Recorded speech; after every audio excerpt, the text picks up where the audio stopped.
Welcome to Conversations on the Coast, the Bay Area's premier author interview program. And we are joined today by the lead broadcaster for your Oakland A's. He is, as you will remember, Ken Korach. Welcome, Ken. Jim, it's great to be with you. Thanks for having me. Ken is not going to do a seminar on how to broadcast baseball. He has a book. He's written a book about one of the greatest broadcasters of all time. It's called Holy Toledo, Lessons from Bill King, Renaissance Man of the Mic. And Ken Korach is the author. As I said, it is published by Wellstone Books, and it even has a foreword by John Miller. What a package. Well, yeah, thanks, Jim. And, John Miller was an interesting choice, but to me, he was a clear-cut choice to do the foreword for the book because John and Bill were very close. And like me, John grew up listening to Bill, so there was a profound influence that Bill had on John Miller. So I really thought that he was the appropriate choice to do the foreword for the book. This is your first book, I understand? It is my first, and it was a labor of love. You know, I know that's a cliche to mention that, Jim, and I've always thought about writing a book, but to me it was an intimidating kind of thing just to think about. And especially daunting to think about writing a book about Bill King, because as you know, here was a man who not only, as you said during the intro, was a phenomenal broadcaster, but a man of such diversity. So I had to ask myself, and I asked myself this a lot, how do you really capture Bill King? Because, the man just was all over the map as far as his interests were concerned, and that's why I think he was such an interesting subject to write about. Well, let's lay out some of that diversity because it really is amazing. Bill King was, among other things, a sailor. He sailed big, like from here to Vancouver, from here to Hawaii, correct? That's right. He and his wife, his late wife, Nancy, the two of them sailed to Hawaii and back. Like you said, Vancouver was a great trip for them. They actually literally sailed the Black Sea. So it's something that Bill had a great passion for. Kind of drew him to Sausalito. And while Bill spent his entire time in the Bay Area, beginning in 1958 in Sausalito, spent a lot of time out working on the boat. Kind of a myth that he lived on the boat. That really never happened except one time just for a month or two, many, many, many years ago, decades ago. But they kind of drew these interesting characters to them. As you can imagine, there was quite a scene around the sailing scene out in Sausalito, and Bill was very much a part of that, Jim. Good. And he was also a lover of the arts, the opera, the ballet, and he became a painter. At one point, his wife told him, stop talking about becoming a painter and start painting. That's right, because Nancy, I think, was about as stubborn as Bill, and he always talked about painting. He had a great interest in going to art museums, as you know, because we spent so much time on the road, and Bill was doing all three sports. And so going to art museums and studying art became kind of a pastime for Bill. And Nancy at one point said, I'm just tired of hearing you talk about it. If you want to do it so badly, Bill, get out of the house and go paint. And he became, Jim, as you know, because you've read the book, and I'm so thrilled that you have. If you look at the back cover of the book, it's literally a photograph of one of Bill's paintings, which is just an amazing work of art from my standpoint. A lot of people look at that and just think it's a photo, but really it is a photo of one of Bill's paintings. Of one of his paintings. Yeah, and you had mentioned the ballet and the opera, a real patron of the arts from that standpoint, served on the board of directors of the Smoulin Ballet. So, the man, Renaissance Man of the Mic, it's kind of a cliche even to mention that. But he really was a Renaissance man. There was a basketball player that he became very friendly with, and that friendship grew out of their mutual love of poetry. Tom Meschery.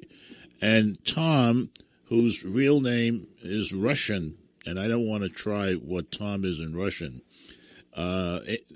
I guess kind of got Bill into the whole business of Russian literature. Right, of course, Tom with his Russian heritage, and he moved to San Francisco as a young boy, grew up in the city, wound up a great collegiate basketball player at St. Mary's, and of course on to the Philadelphia Warriors, came west with the Warriors with Wilt Chamberlain. When the Warriors actually were born in San Francisco in 1962, he was part of that team. He actually played in Chamberlain's 100-point game in Hershey, Pennsylvania. Wow. Right. Yeah. And but they became great friends. And Tom told me in a wonderful interview for the book, Jim, that Bill King was the brother he never had. And so Tom had a profound influence on Bill, really in all things Russian, because Bill, one thing about Bill, once he got into something, he totally immersed himself in it. There was nothing that was halfway about Bill. And so he became really an expert on Russian history, the Russian heritage, Russian culture. And actually, with Tom Masheri's help, Bill learned how to speak Russian as well. But beyond all of those things, Bill King was a man of the radio. And you write that with radio, you were connected to the action in a way that was more immediate and more intimate. And it gave you a chance to conjure up your own images. You were talking there, contrasting radio with TV. Mm-hmm. And then you go on to quote Roy Eisenhart, the A's president at the time, I think. Your job as the announcer, he said, is to help me use my imagination. Well, and Roy was such a wonderful person for me to talk to for the book, and one of several bosses of Bill who really understood Bill, Jim, and kind of let Bill be himself, because Bill was a man who was governed by his passions, as I said, and lived life on his own terms. And there were people like Roy in Bill's life, and Franklin Muley beginning in '62, Al Davis, who really understood Bill, and I think also understood Bill's preference for working on radio, although Bill did quite a bit of television, but during the entire time that we worked together. It was always putting captions right. on pictures. Exactly. That's what it is. That's hey, right. Holy Toledo is, in the best sense of the word, a tell-all book. And we're going to prove that when we return. Holy Toledo, that's what's on my mind. Bill King's one of his favorite expressions. That's the title of a wonderful book written by Ken Korach as a subtitle, Lessons from Bill King, Renaissance Man of the Mic, published by Wellstone Books, with a foreword by a fellow who's a pretty fair broadcaster himself, John Miller. You know, John Miller wins prizes. Everybody wins prizes. And you spend a whole chapter telling us why Bill King doesn't win prizes. And I don't accept it. I think it's baloney. Yeah, well, they just, Jim, earlier this month had the naming of the Ford C. Frick Award winner. Yeah. For baseball broadcasting, the Baseball Hall of Fame. And Eric Nadel of the Texas Rangers was very deserving, but we have felt for many, many years that Bill is extremely deserving and that his selection is long overdue. And I did try to make the case for that during the book. But you mentioned Roy Eisenhart, and Roy said something I thought was very interesting, that kind of ironically, the fact that Bill was so brilliant in all three sports, broadcasting the Raiders, the Warriors, and the A's, the quote, I think, was that his multiversity of talents might have worked against him in terms of the Frick Award, because he just wasn't solely identified with baseball. But if you think, Jim, he was the number one broadcaster for the A's for 25 years. And one of the great things about having written this book and the aftermath of it just hearing from so many people who were touched by Bill. If you define for me a Hall of Fame career, would be someone who made a huge impact in his or her market. And Bill King made that kind of impact. He had that kind of imprint. He meant that much to people. And to me, that just kind of defines what a Hall of Famer is all about. That's the way I see it. But the other thing that you raise in that chapter as a problem is that, if you will, he had no national podium. He did all his broadcasting from here about the teams from here. And this is, the other coast. That's right, and that was his choice, too. He had no interest in working nationally. I'm sure he had opportunities to work on national broadcasts, but Bill didn't need that kind of validation. He didn't need someone to say, well, you have to go to New York to justify your career. I think Bill was very confident, very comfortable in his own shoes, and what he wanted to do is work as a local broadcaster, and he found great fulfillment in that. And you had mentioned radio kind of versus television. Yeah. And he was a radio guy. He really felt that on television, and this isn't to disparage anybody who does TV, but he felt that on television you were just an instrument of the director, but that on radio you really kind of drive in the car. You're the eyes and ears of the audience. And Bill lived for those moments because describing the action, that's really what Bill lived for. And he just felt like that wasn't available to him doing television. Let us share one of those descriptions you have in the book of the action. This is the 75 Warriors basketball team. He's thrown Adles out of the game. This is disgraceful. This is disgraceful. Al Adles has been ejected. The Warriors are going crazy. Cliff Ray started after Powers. Richie Powers has just committed, I think, the most disgraceful decision, and I love this line, of a very distinguished officiating career. I cannot believe this. Yeah, well, that was Game 4 of the 1975 NBA Finals, and that was in the aftermath of the incident between Mike Reardon and Rick Barry.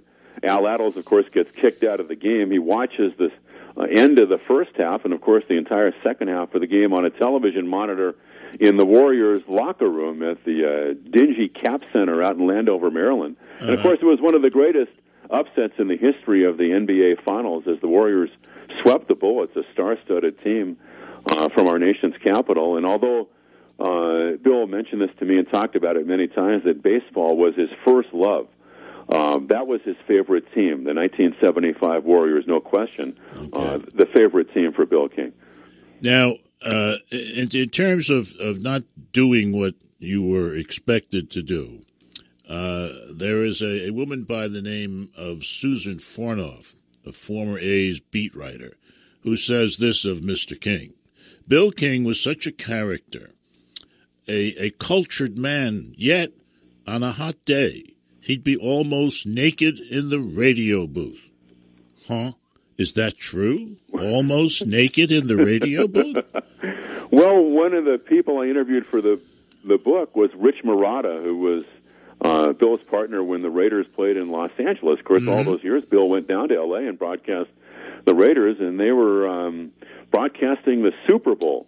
And Rich shows up in a tuxedo, and Bill takes off his pants, and he's got the Speedos and the flip-flops, his signature flip-flops on his feet. So here was Bill in Speedos, and they're doing the Super Bowl, and Rich is in a tuxedo. So, yeah, those were one of the, that was just one of the kind of quirky aspects of Bill King. Another thing was his eating habits. Now, there's an entire chapter, as you know, Jim, in the book on Bill's eating. Now, who would do that? Now, wait a minute. What's most important about that chapter is its title, Tortillas with Onions and Peanut Butter. Right, exactly. Yeah, who would do that? Who would write a biography about somebody? But I've got a lot of feedback on that chapter. I'll bet you do. There's some kind of humorous elements to that because, let's face it, Bill actually was an aficionado of fine dining, and he could go out to the finest restaurant in the country and get dressed up, look as dapper as could be, white tablecloth and all that, and then he would have Cheetos for breakfast and a Diet Coke. And so I said to him, I said, Bill, and, we were in Anaheim, he would go to the little taqueria and have a calf's brain taco and a Dos Equis for breakfast, and then go out to the finest restaurant anywhere that evening for dinner. And I said, Bill, how can you do this to your system? And he said, well, I eat a well-balanced diet. I just eat everything.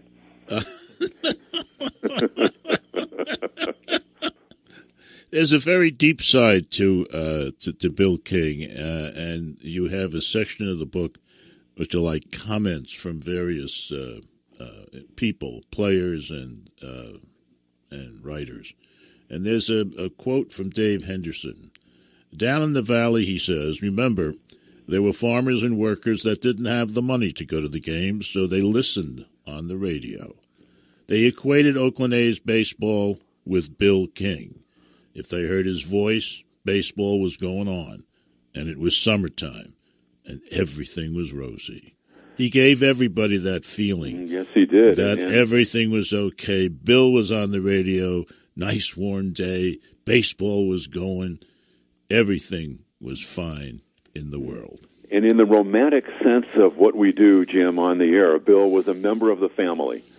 And I think that quote from Dave Henderson goes right to that. And plus, we've talked a lot on the show today about all of Bill's interests. Yeah. And those things are extremely interesting, and they were very important for me to write about in the book.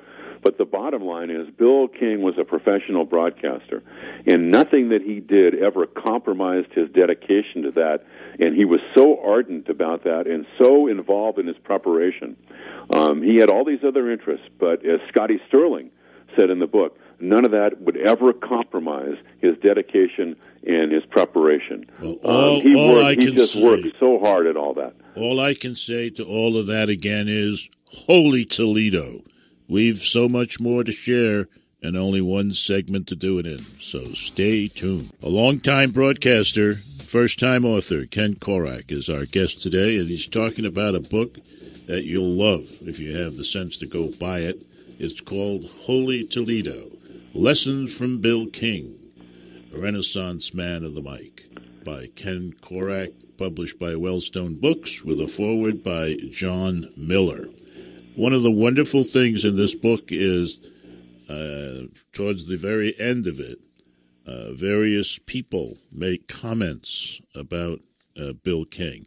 And I'd like it if you would share with us the comments of one Marcos Breton, Sacramento Bee columnist. Well, thank you, Jim. Here was the quote from Marcos. Bill King is more revered today because we took him for granted when he was still with us. He didn't flaunt his excellence, so we didn't praise him enough for it. Our memories are tied to his voice and his descriptions of indelible moments in sports history. But those memories wouldn't be as thrilling or indelible without Bill's voice and the spontaneous majesty he brought to each description of each game year after year. Bill erased the distance between the listener and the action. He made you feel the games in your gut, your heart, and your mind. His basketball calls, perhaps his best sport, were like machine gun blasts of raw energy. His football calls were brimming with drama to match the pulsating essence of NFL football as a violent chess match. In baseball, Bill was the storyteller, the wise sage, the brilliant uncle. Only now, in his absence, have we realized that no one else could match his peerless skills. His legacy lives in our memories. We can recite his calls years after he left us. He can make us smile even now. I miss Bill, but I can still hear him, and I will for as long as I live.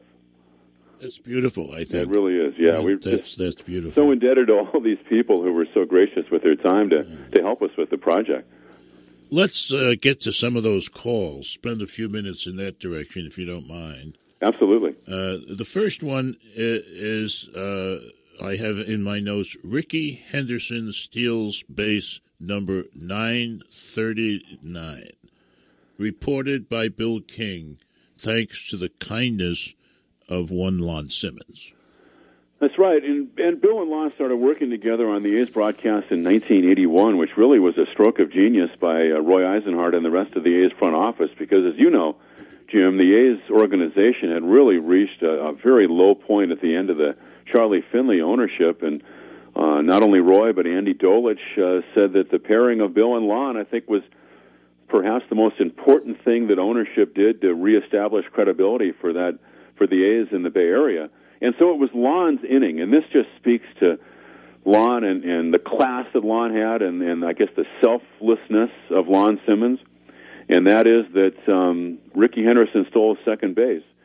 He needed to steal third base to set the all-time record, and it was Lon's inning. He was doing the play-by-play. He gave up the play-by-play to Bill King so that Bill would have the chance to make that call. And seamlessly, Bill took over the play-by-play and called it as if he had done the entire inning. It's really remarkable to think that Lon said, Bill, you take it. He said something like, Bill, your calls have been in the halls of fame in football and basketball. Maybe now it's time for one for baseball. They both had the sense that Ricky was going to try to steal third base, which he did, and Bill broadcast that stolen base like he had been doing the entire inning. It really was remarkable. Well, that's what happens when you put two great guys in a booth together. Right, and wonderful things like that. Right, and Lon didn't have an ego about something like that, and it speaks to, like I said, the class, and there was a chapter in the book, Jim, as you know, on the A's 20-game winning streak, and the fact that Bill was just so gracious to me, put his ego aside when he was on vacation, and didn't come back to the booth when some of his friends were saying, "You need to be at the Coliseum because the A's are about to set an American League record for most consecutive wins, and the ninth inning is the ninth inning of it's the inning of record when so many amazing things happen." And Bill said, "No, I've committed to taking that time off, and those ninth innings belong to Ken." When a lot of people, and I think in our business, would have come back and canceled their vacation plans. I think you're right. How about talking a little bit concerning the Holy Roller, Oakland Raiders versus, I guess, San Diego? Get your big butt off the field. Yeah. Yeah, that's one of his most famous calls. And Jim, Bill's calls will live forever through NFL films. So many of those amazing Raider moments, regular season, postseason, Super Bowls, Marcus Allen's incredible run in the Super Bowl, but among the 55 or 60 people that I interviewed, I don't know that I was more thrilled to have the chance to interview John Madden. And, he talked about his reaction to that call.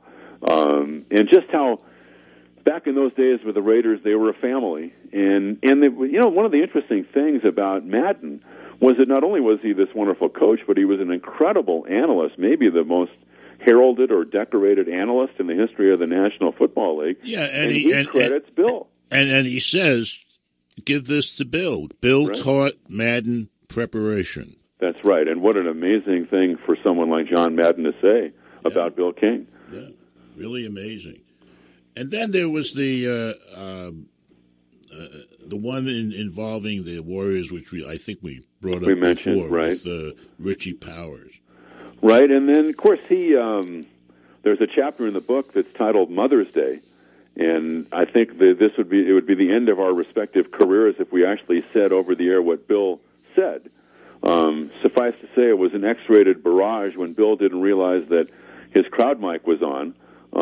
Seattle in December of 1968, and there's an entire chapter on that incident. There's a lot of mythology that has kind of grown from that incident. We kind of set the record straight in that chapter as well. Well, that's good, because everybody was saying they didn't know how it happened until afterwards, and then they were all experts. Right, exactly. Where was the mic in which the terrible thing went out over the air? And nobody knew until it got a little old. Then everybody knew. I heard it. I was there below. Right. And Ed Rush was the recipient of the barrage. He was the official. And I interviewed him for the book. And he was so kind, Jim, to spend that time with me. And Bill had a thing for authority figures. So basketball officials and baseball umpires were frequent targets of Bill. Yeah. And Ed Rush was a frequent target, but they actually became friendly as the years went on. And I asked Ed about that incident in Seattle in 1968, and he was so humble and so honest and forthcoming when he said, "I've got to be honest with you. I didn't have a very good night. I wasn't very good that night." So no resentment, no bitterness that here I was, kind of digging into something that was a very uncomfortable night, of course, in his life, and 45 years had passed. But it was really cool to talk to him. I think that kind of illustrates for me one of the great virtues of the way Bill King did things, and that would be, in my judgment, head on. Mm-hmm. Get at it, say what you think needs to be said, be honest, and be done. And that was the way he lived his life. And I think that's why he was so enduring and so endearing, I guess, Jim, because it was real. I think when people listened to Bill King on the radio, they got a sense that this was authentic. Mm-hmm. There was no pretense there. Bill wasn't trying to conform to somebody else's standards of how he thought or how they thought he should perform as a broadcaster. Bill King was going to do it his way. And I think that authenticity and the fact, obviously the fact that he was a cultured man, that he had all these other interests. And I said this at Bill's memorial service, that all of his other interests added a texture to his broadcast. So there was a depth to Bill King that I think people really picked up on here in the Bay Area, and I think that's one of the reasons why he was so special. And there's a depth to this book. It is called Holy Toledo, Lessons from Bill King, Renaissance Man of the Mic. The author is Ken Korach. This has been Conversations on the Coast.